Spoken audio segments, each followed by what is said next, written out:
जीवन बगिया ऐसी उलझी, फूलोगे कम कांटे ज्यादा।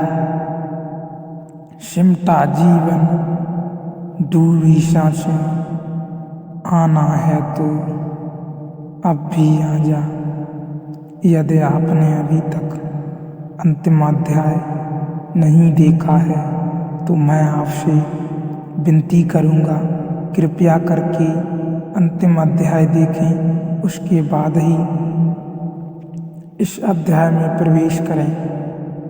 अभी हमें जीवन का तो पता ही नहीं, तो हम जिएंगे कैसे।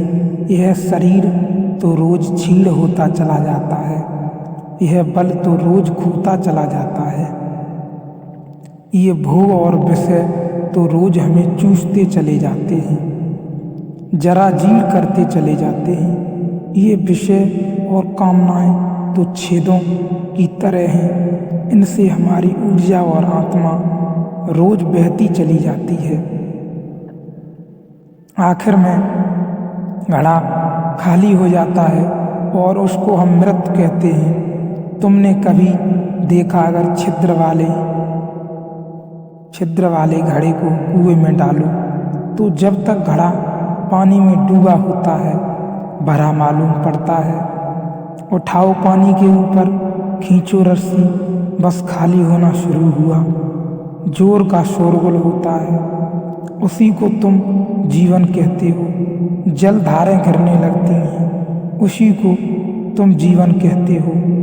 और घड़ा जैसे जैसे पास आता है, हाथ खाली होता चला जाता है। जब हाथ में आता है तो खाली घड़ा, जल की बूंद भी नहीं। ऐसी ही हमारा जीवन है। बच्चा पैदा नहीं हुआ, भरा मालूम होता है। पैदा हुआ कि खाली होना शुरू हुआ। जन्म का पहला दिन मृत्यु का पहला दिन है। खाली होने लगा, एक दिन मरा, 2 दिन मरा, 3 दिन मरा, जिसको तुम जन्मदिन कहते हो। अच्छा हो मृत्यु दिन कहो तो ज्यादा सत्य तत्पर हो। 1 साल मर जाते हो, उसको कहते हो चलो एक दिन जन्मदिन आ गया। 50 साल मर गए, कहते हो 50 साल जी लिए, स्वर्ण जयंती मनाए। 50 साल मेरी मौत करीब आ रही है। जीवन दूर जा रहा है, घड़ा खाली हो रहा है। जो दूर जा रहा है उसके आधार पर तुम जीवन को सोचते हो, या जो पास आ रहा है उसके आधार पर। यह कैसा उल्टा गणित। हम रोज मर रहे हैं, मौत करीब सरकती आती है। अष्टावक्र कहते हैं विषय है विषवत, क्योंकि उन्हें खा खा कर हम सिर्फ मरते हैं, उनसे कभी जीवन तो मिलता ही नहीं। यदि तू मुक्ति चाहता है तो तात हे प्रिय, तो विषयों को विष के समान छोड़ दे और क्षमा, अर्जव, दया, संतोष और सत्य को अमृत के समान सेवन कर।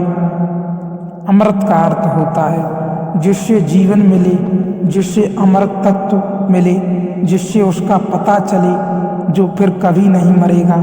तो क्षमा क्रोध विष है, क्षमा अमृत है। अर्जुन अर्जव कुटिलता विष है, सीधा सरलपन अर्जव अमृत है। दया कठोरता क्रूरता विष है, दया करुणा अमृत है। संतोष असंतोष का कीड़ा खाए चला जाता है। असंतोष का कीड़ा हृदय से कैंसर की तरह फैलता चला जाता है। विषय फैले चले जाते हैं। संतोष जो है उसकी तृप्ति जो नहीं, उसकी आकांक्षा नहीं, जो है वह काफी से ज्यादा है। वह है ही काफी से ज्यादा। आँख खोलो जरा देखो, संतोष कोई थोपना नहीं है। ऊपर जीवन के जरा गौर से देखो, तुम्हें जो मिला है वह तुम्हारी जरूरत से सदा ज्यादा है। तुम्हें जो चाहिए वो मिलता ही रहा है। तुमने जो चाहा है वो सदा मिल गया है। तुमने दुख चाहा तो दुख मिल गया, तुमने सुख चाहा तो सुख मिल गया है, तुमने गलत चाहा तो गलत मिल गया है। तुम्हारी चाह ने तुम्हारे जीवन को रचा है।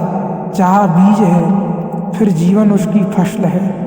जन्मों जन्मों में जो तुम चाहते रहे हो वही तुम्हें मिलता रहा है। कई बार तुम सोचते हो हम कुछ और चाह रहे हैं, जब मिला है तो कुछ और मिलता है। तो तुम्हारे हैं तो तुम्हारे चाहने में भूल नहीं हुई है, सिर्फ तुमने चाहने के लिए गलत शब्द चुन लिया था। जैसे तुम चाहते हो सफलता मिलती है, विफलता, तुम कहते हो विफलता मिल रही है। चाही तो सफलता थी, लेकिन जिसने सफलता चाही उसने विफलता को स्वीकार कर ही लिया। वह विफलता से भीतर डर ही गया। विफलता के कारण ही तो सफलता चाह रहा है। और जब जब सफलता चाहेगा विफलता का ख्याल आएगा, विफलता का ख्याल भी मजबूत होता चला जाएगा। सफलता तो कभी नहीं मिलेगी, लेकिन रास्ते पर यात्रा मजबूत होती चली जाएगी और विफलता का ख्याल भी मजबूत होता चला जाएगा। सफलता तो नहीं मिलेगी, लेकिन रास्ते पर यात्रा तो सफलता विफलता में ही बीतेगी। विफलता का भाव संग्रहीभूत होगा, वह इतना संग्रहीभूत होगा कि वह एक दिन प्रकट हो जाएगा। तब तुम कहते हो कि हमने तो सफलता चाही थी, लेकिन सफलता के चाहने में भी तुमने विफलता को चाह लिया। लाओ त्सु ने कहा है, सफलता चाही विफलता मिलेगी। अगर सचमुच सफलता चाहिए तो सफलता चाहना ही मत, फिर तुम्हें कोई विफल नहीं कर सकता। तुम कहते हो हमने सम्मान चाहा था, अपमान मिल रहा है। सम्मान चाहता ही वही व्यक्ति है जिसका अपने प्रति कोई सम्मान नहीं, वही तो दूसरों से सम्मान चाहता है। अपने प्रति जिसका अपमान है वही तो दूसरों से अपने अपमान को भर लेना चाहता है, ढक लेना चाहता है। सम्मान की आकांक्षा इस बात की खबर है कि तुम अपने भीतर अपमानित अनुभव कर रहे हो। तुम्हें अनुभव हो रहा है कि मैं कुछ भी नहीं हूँ, दूसरे मुझ कुछ बना दें, सिंहासन पर बिठाएं, पताकाएं फहरा दें, झंडे उठा लें मेरे नाम के, दूसरे कुछ कर दें। तुम भिखमंगे हो, तुमने अपना अपमान तो खुद ही कर लिया। जब तुमने सम्मान चाहा और वह अपमान गहन होता जाएगा, ऐसे तुम्हारा अपमान बना ही रहेगा।